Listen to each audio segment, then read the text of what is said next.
സുഹൃത്തുക്കളെ, നമുക്കറിയാം രാജ്യവ്യാപകമായി രാഹുൽ ഗാന്ധിക്ക് ഐക്യദാർഢ്യം പ്രഖ്യാപിച്ചുകൊണ്ട് കോൺഗ്രസിന്റെ പ്രവർത്തകന്മാർ തെരുവിലാണ്.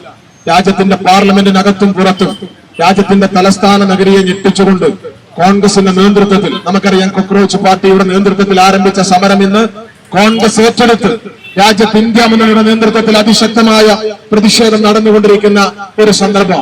കഴിഞ്ഞ 12 വർഷമായി രാജ്യം ഭരിച്ചുകൊണ്ടിരിക്കുന്ന ഫാസിസ്റ്റ് ഭരണകൂടത്തിനെതിരെ രാജ്യം കണ്ട ഏറ്റവും വലിയ സമരമാണ് ഇന്ന് നടന്നുകൊണ്ടിരിക്കുന്നത്.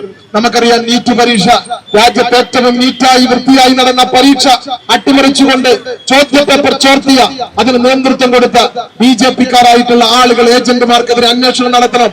കേന്ദ്ര വിദ്യാഭ്യാസ മന്ത്രിയായിട്ടുള്ള ധർമ്മേന്ദ്ര പ്രധാൻ രാജിവെക്കണമെന്ന് ആവശ്യപ്പെട്ടുകൊണ്ട് വിദ്യാർത്ഥികൾ ആരംഭിച്ച, ജൻസി കുട്ടികൾ ആരംഭിച്ച സമരമാണ് കാട്ടുതീ പോലെ രാജ്യത്ത് കത്തിപ്പിറന്ന്.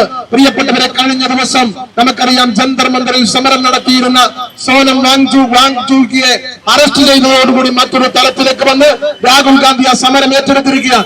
ആ രാഹുൽ ഗാന്ധിയെയും പ്രിയങ്ക ഗാന്ധിയെയും KC വേണുഗോപാലിനെയും റോഡിലൂടെ വലിച്ചു വെച്ച് ഈ സമരം അവസാനിപ്പിക്കാമെന്നാണ് നരേന്ദ്രമോദി ധരിച്ചിരിക്കുന്നതെങ്കിൽ നരേന്ദ്രമോദിയെ അധികാരത്തിൽ നിന്ന് പടിയടച്ച് പിണ്ടം വെക്കുന്നതുവരെ ഈ സമരവുമായി നമ്മൾ മുന്നോട്ട് പോകുമെന്ന കാര്യത്തിൽ ഒരു തർക്കവും വേണ്ട.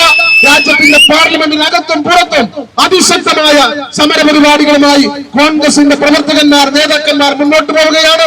രാജ്യത്ത് കഴിഞ്ഞ 12 വർഷങ്ങൾക്ക് ശേഷം രാജ്യം ജനാധിപത്യത്തെ തിരിച്ചുപിടിക്കുന്നതിന് വേണ്ടിയുള്ള അന്തിമ യുദ്ധത്തിന്, രാഷ്ട്രീയത്തിന് അതീതമായി, ജാതിമത ഭേദ ചിന്തകൾക്ക് അതീതമായി രാജ്യത്തെ യുവാക്കളും ചെറുപ്പക്കാരും എല്ലാ വിഭാഗം ആളുകളും ഒരു കൈയായി, ഒരു മെയ്യായി രാഹുൽ ഗാന്ധിയുടെ പിന്നിൽ അണിനിരക്കുന്ന ഒരു സന്ദർഭത്തിൽ ആ സമരത്തിന് പിന്തുണ പ്രഖ്യാപിച്ചുകൊണ്ട് ഈ സമരമുഖത്തിൽ കടന്നുവന്ന നിങ്ങൾ എല്ലാവരും അഭിവാദ്യം ചെയ്തുകൊണ്ട്, മഴമേഘങ്ങൾ നമ്മളെ ഇങ്ങനെ കടാക്ഷിച്ചുകൊണ്ടിരിക്കുന്ന ഈ കാലാവസ്ഥ പ്രതികൂലമായിരിക്കുന്ന സന്ദർഭത്തിൽ ഈ സമരത്തിൽ പങ്കെടുത്ത എല്ലാവരെയും അഭിവാദ്യം ചെയ്തുകൊണ്ട് ഈ സമരത്തിന്റെ ഉദ്ഘാടനം നിർവഹിച്ചുകൊണ്ട് അവസാനിപ്പിക്കുന്ന അഭിവാദ്യം.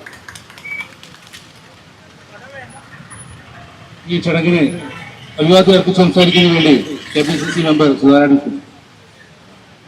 ബഹുമാന്യനായ അധ്യക്ഷൻ DCCയുടെ വൈസ് പ്രസിഡന്റ് ഷാജി പാച്ചേരി, ഈ പരിപാടിയുടെ ഔപചാരികമായ ഉദ്ഘാടനം നിർവഹിച്ച നമ്മളുടെ പ്രിയങ്കരനായ DCC president VS Joy MLA, പ്രിയപ്പെട്ട DCC ഭാരവാഹികൾ, മറ്റു നേതാക്കന്മാരെ,